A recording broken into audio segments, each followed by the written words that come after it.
சென்னையில் கல்லூரி மாணவர்கிட்ட ஒருவர் அத்துமீறின சம்பவம் அதிர்ச்சியை ஏற்படுத்தியிருக்கு.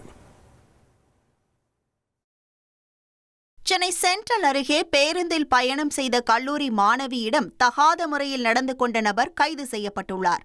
திருவல்லிக்கேணியை சேர்ந்த அந்த மாணவி மாநகர பேருந்தில் வீடு திரும்பிய போது பல்லவன் சாலை நிறுத்தத்தில் ஏறிய நபர் பக்கத்தில் அமர்ந்து தகாத முறையில் நடந்து கொண்டதாக கூறப்படுகிறது.